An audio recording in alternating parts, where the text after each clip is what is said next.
அதில் ஒன்று என்ன அப்படின்னு பார்த்தீங்கன்னா, சில பேர் துர்மரணமாக இறந்தவங்களுக்கு திதிகள் கொடுக்கறது கிடையாது. இந்த பெண்கள் தாராளமாக திதி கொடுக்கலாமா அப்படின்னா, என்னை பொறுத்த வரைக்கும் பெண்கள் தாராளமாக கொடுக்கலாம்.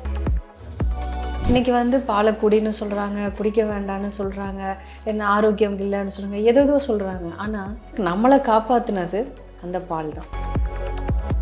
இந்த புத்திர தோஷம் அப்படின்னா பரவலாக என்ன நினைக்கிறாங்க அப்படின்னா, குழந்தை இல்லாமல் இருக்கிறது ஒரு புத்திர தோஷம். இதுதான் காமனாக தெரியுதுங்க. பட் ஜோதிடத்தில் புத்திர தோஷம் அப்படிங்கிறதுக்கு நிறைய விஷயங்கள் இருக்குது. ஆனால் இந்த இடத்துல நிறைய பேர்த்துக்கு ஒரு கேள்வி இருக்கலாம் அப்படின்னா, அவங்க போயிட்டாங்க, அவங்க இருக்காங்களா இல்லையா அதுலேயே நமக்கு தெரியாது, அதில் எந்த ஒரு இதுவுமே தெரியாது. இப்போ நான் கொடுக்கறது அங்கே போகும் அப்படிங்கிறது எனக்கு. இப்போ சில பேருக்கு சொல்லலாம், என் குலதெய்வம் கோயிலுக்கு போய் எனக்கு என்ன கிடைச்சது, எனக்கு அதில் நம்பிக்கையே கிடையாது.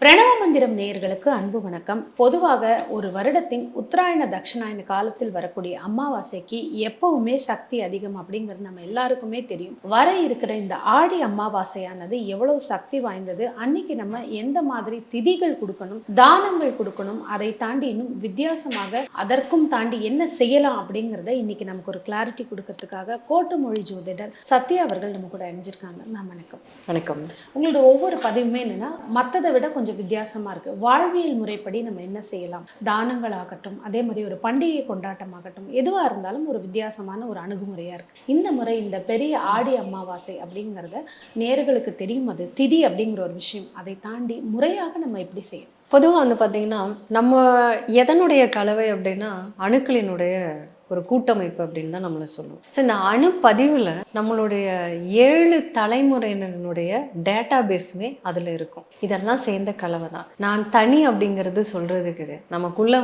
7 வம்சத்தினரும் உள்ளே இருக்காங்க. அதனால தான் பார்த்தீங்கன்னா, எப்போ பேசும்போது உங்களுக்கு தெரியும், சொல் வழக்கில் இருக்கும் பரம்பரை அப்படின்னு ஒரு வார்த்தை சொல்லும். என் பரம்பரையிலே இல்லை, 7 தலைமுறைக்கு நான் சொத்து சேர்த்து வச்சுருக்கேன். அப்போ எல்லா இடத்துலையுமே இந்த பரம்பரை தான் நம்ம மென்ஷன் பண்ணுவோம்.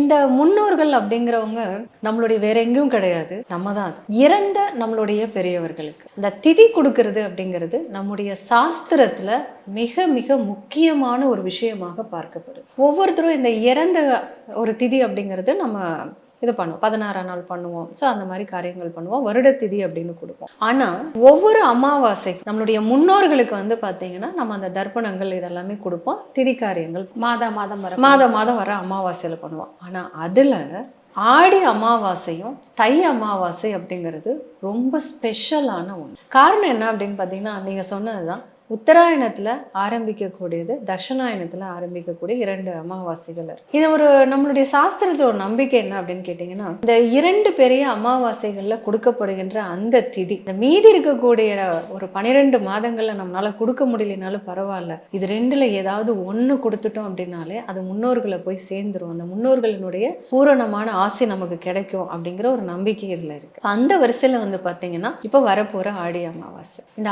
ஆடி அமாவாசை அப்படிங்கிற பல விதங்கள்ல ரொம்ப ரொம்ப முக்கியமானது. அதே போல நம்மளுடைய சாஸ்திரத்திலேயாட்டும் நம்மளுடைய வாழ்வியல் முறைகள்ல எல்லா விஷயங்களுக்குள்ளுமே ஒரு மனிதன் தன்னுடைய வாழ்க்கையை முறையாக அமைத்துக் கொள்வதற்கும் நிம்மதியாக வாழ்றதுக்குண்டான எல்லா விஷயங்களையும் நேரடியாகவும் மறைமுகமாகவும் கொடுத்திருக்காங்க. அதே மாதிரி தான் இந்த ஆடி அமாவாசைங்க. இந்த ஆடி அமாவாசையில திதிகள் கொடுக்கணும், ஓகே. இதை தாண்டி இப்போ நிறைய விதமா இருக்கும். வயதானவர்களுக்கு கொடுக்கறது, அதே மாதிரி அந்த துர்மரணம் அடைஞ்சவங்களுக்கு, இதை நீங்க கேட்டகரி வைஸ் எப்படி நம்ம செய்யணும், இதற்கான கால நேரம் என்ன அப்படிங்கறத பத்தியும் சொல்லுங்க. சாஸ்திரத்தில் ஒரு விஷயங்கள் இருக்கு, வாழ்வியல் முறையில் சில விஷயங்கள் மாறுபடும். ஆனால் சிலது பார்த்தீங்க அப்படின்னா, இந்த காது வழியா செவி வழியா வருது அப்படிங்கும்போது கூட 4-5 ஆட் பண்ணி கொண்டு வந்துடுவாங்க. அதில் ஒன்று என்ன அப்படின்னு பார்த்தீங்கன்னா, சில பேர் துர்மரணமாக இறந்தவங்களுக்கு திதிகள் கொடுக்கறது கிடையாது. ஆனால் ஆக்சுவலாக இது தவறு. கண்டிப்பாக திதிகள் கொடுக்கணும். அதே போல் பார்த்தீங்கன்னா, நம்மளுடைய இறந்த பெரியவங்க, இப்போ சில பேரெல்லாம் பார்த்தீங்கன்னா 80 வயசு 90 வயசுக்கு மேலே அந்த பெரியவங்க இறந்துருப்பாங்க. இதை நம்ம இதில் சொல் வழக்கில் சொல்லுவோம், கல்யாண சாவுன்னு சொல்லுவோம்.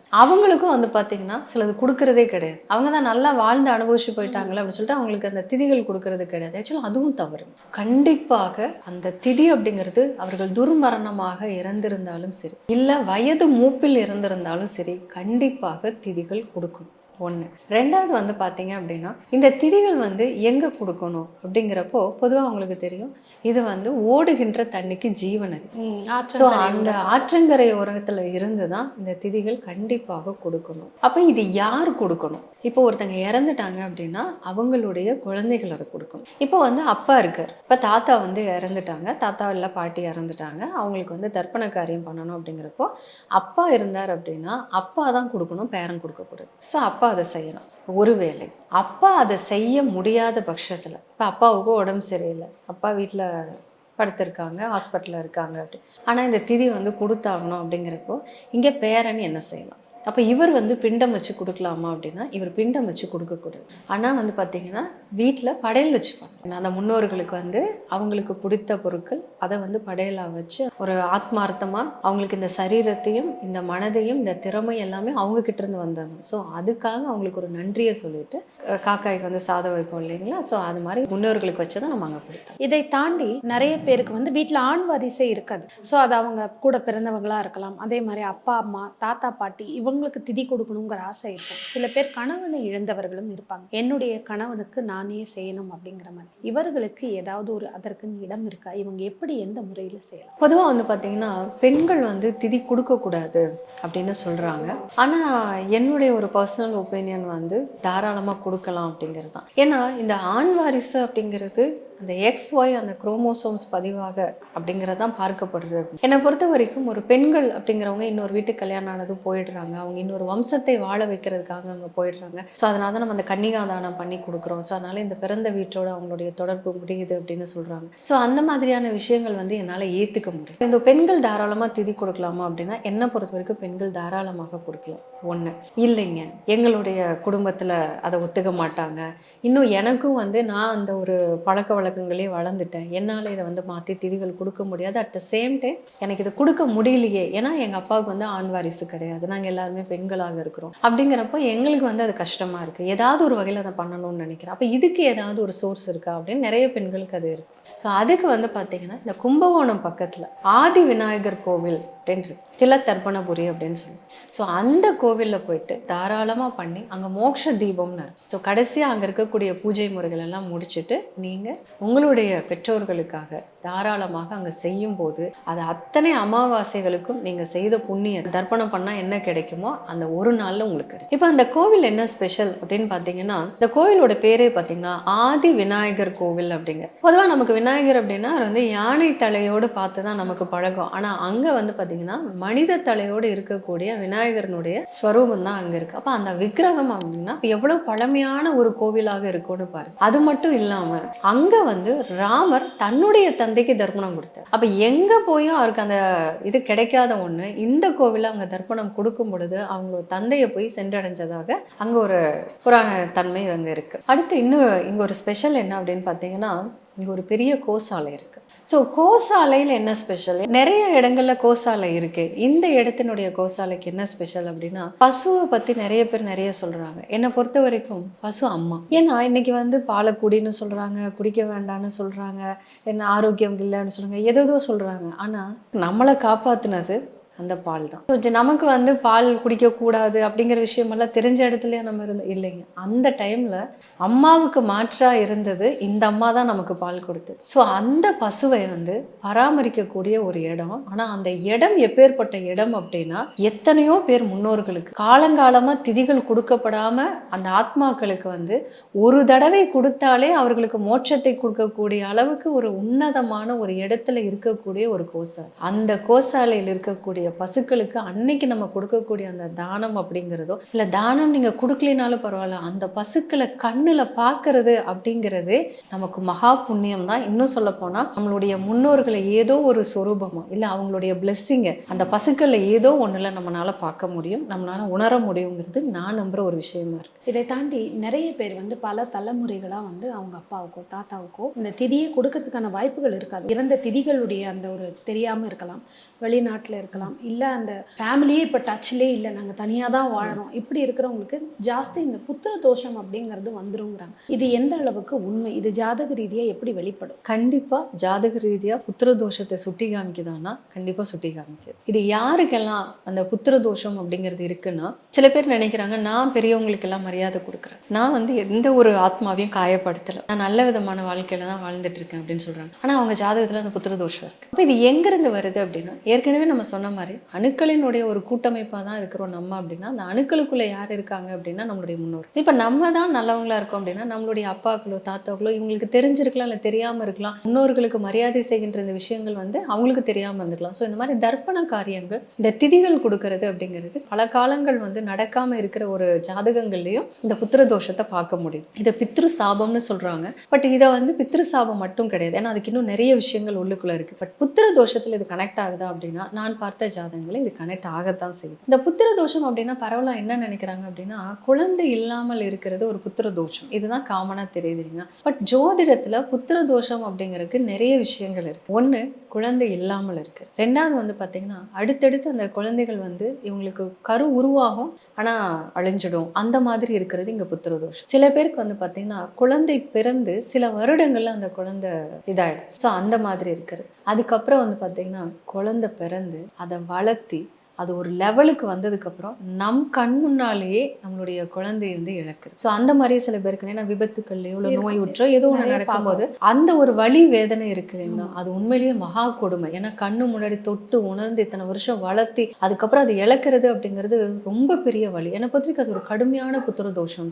அதுக்கப்புறம் இன்னும் ஒன்று இருக்கு, சில குழந்தைகள் உடல் ஊனமாகும், இந்த மூளை வளர்ச்சியற்று பிறக்கிறது, அந்த மாதிரி இருக்கும். பார்த்தீங்கன்னா வளர்த்துற அந்த பெற்றோர்களுடைய மனநிலையை யோசிச்சு பாருங்க, எவ்வளவு ஒரு கடினமான ஒரு இடம் அது. நம்ம குழந்தை கண்ணு முன்னாடி பார்த்துட்டே இருக்கும், அதனுடைய எதிர்காலம் பெரிய கேள்விக்குறி. ஒரு கேள்விகளையும் நிறைய ஒரு அவமானங்கள்னு சொல்லலாம், அதை எல்லாத்தையும் ஃபேஸ் பண்றாங்க. இதை தாண்டி அந்த குழந்தைகள் வளர வளர வளர அந்த மெச்சூரிட்டி வரும்போது இன்னும் குழந்தையாகவே இருக்காங்களே, அவங்கள நம்மளே பார்த்துக்கணும் போது அப்போ அந்த ஒரு பெற்றோர்களுக்கு வந்து பார்த்தீங்கன்னா இதுக்கு ஒரு திடமான மனம். இப்போ நமக்கு அது கற்பனை பண்ணும்போதே இவ்வளவு பெரிய வலி உள்ளுக்குள்ள வலிக்குது இல்லைங்க. ஆனால் அதையவே வாழ்க்கையா வாழ்றவங்களோடது எப்படி இருக்கு. புத்திர தோஷத்துல ரொம்ப கொடுமையான ஒரு புத்திர தோஷங்களா நினைக்கிறது இந்த கடைசியா நான் இப்போ சொன்ன இந்த 2 புத்திர தோஷங்கள் தான். இந்த குழந்தைகளுடைய இந்த பெற்றோர்களா இருக்கிற இவங்க பல பேர் ரொம்ப நல்லவங்களா, நல்ல ஆத்மாக்களா, பரிசுத்தமான ஆத்மாக்களா இருக்காங்க. பின்ன ஏன் இது இங்க வருது அப்படின்னா இந்த வம்சத்தில் நடக்கக்கூடிய இந்த விஷயம். ஸோ என்னை பொறுத்த வரைக்கும் இதுக்கு ஏதாவது ஒரு இடத்துல இது நிறுத்தணும் இல்லைங்க, இதை மாற்றணும் இல்லையா, அந்த சர்க்கிளை உடைக்கணும், அடுத்த தலைமுறைக்கு வராம இருக்க. அப்போ இதுக்கு வந்து பார்த்தீங்கன்னா இந்த தர்ப்பணம் கொடுக்கறது அப்படிங்கிறது என்னை பொறுத்த வரைக்கும் நான் ஒரு ரொம்ப பெரிய ஒரு பரிகாரமாக, இன்னும் சொல்ல போனால் ஒரு அவசியமான தேவையா பார்க்குறேன். ஆனால் இந்த இடத்துல வந்து நிறைய பேத்துக்கு ஒரு கேள்வி இருக்கலாம் அப்படின்னா, அவங்க போயிட்டாங்க, அவங்க இருக்காங்களா இல்லையா அதுலேயே நமக்கு தெரியாது, அதில் எந்த ஒரு இதுவுமே தெரியாது. இப்போ நான் கொடுக்கறது வந்து அங்கே போகும் அப்படிங்கிறது என்னால் நம்பவே முடியல. அப்படி பேர் காணாமல் போயிருப்பாங்க. அந்த காலத்தில் காசிக்கு போயிட்டு வரேன்னு கிளம்புனாலே அவங்க திருப்பி வரமாட்டாங்கன்னு ஒரு விஷயம் இருக்கும்.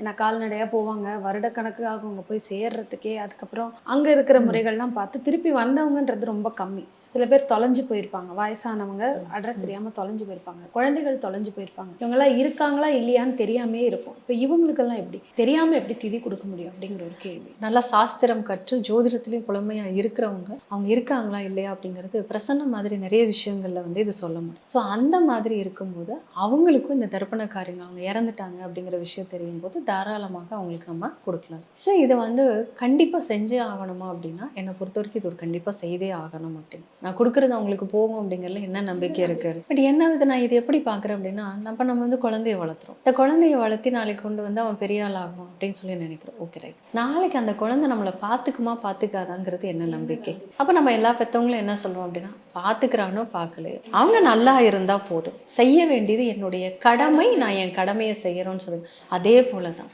இந்த முன்னோர்கள் வந்து இருக்காங்க, காற்றோடு போனாங்க, அவங்க அடுத்த பிறவி எடுக்கிறாங்க, எடுக்கல, நம்பிக்கை இருக்குது, நம்பிக்கை இல்லை, இதையெல்லாம் தாண்டி கடமை. எந்த ஒரு விஷயத்தையும் நம்மளுடைய முன்னோர்கள் போகிற போக்கில் சொல்லிட்டு போகலை. ஏன்னா முன்னோர்கள் ஒன்றும் முட்டாள்கள் கிடையாது. இன்னைக்கு வந்து அவங்க கொண்டு வந்த ஒரு டெக்னாலஜி என்ன டெக்னாலஜின்னு கூட நமக்கு தெரியாது. இப்போ நம்ம சொல்கிறோம் டெக்னாலஜி இல்லாத காலத்தில் இவர்கள் எப்படி வந்தாங்கன்னு சொல்லி. டெக்னாலஜி இல்லாத காலம் இல்லை, ஒரு ஹைடெக்கான டெக்னாலஜி இருந்த காலத்தில் அவங்க இருந்திருக்காங்க. இன்னைக்கு அதை காலம் கொண்டு போயிடுச்சு. ஒரு கோயிலை கூட எப்படி இப்படி கட்டினாங்கன்னு நமக்கு இன்ன வரைக்கும் தெரியல. நம்ம கட்டின கோயிலெல்லாம் 2வது மாதமே 4 செவுறு பிஞ்சு போயிடுது, 4 பக்கம் உதிர்ந்து போயிடுதுங்க. அப்போ முன்னோர்களுடைய ஒரு விஷயங்கள் அவங்க கொண்டு வந்த எதுவுமே என்னன்னு தெரியாமல் அது இல்லைன்னு சொல்றதுல எனக்கு உடன்பாடு கிடையாது. அதில் நமக்கு ஒரு அனுபவம் இல்லாமல் இருந்திருக்கலாம், ஆனால் அது இருக்கு அப்படிங்கிறது இல்லாத ஒன்று அவங்க கொடுக்க மாட்டாங்க. ஸோ என்னுடைய பார்வையில் புத்திர தோஷம் அப்படின்னு இருக்கிறவங்க கண்டிப்பாக திதிகள் கொடுக்கணும்.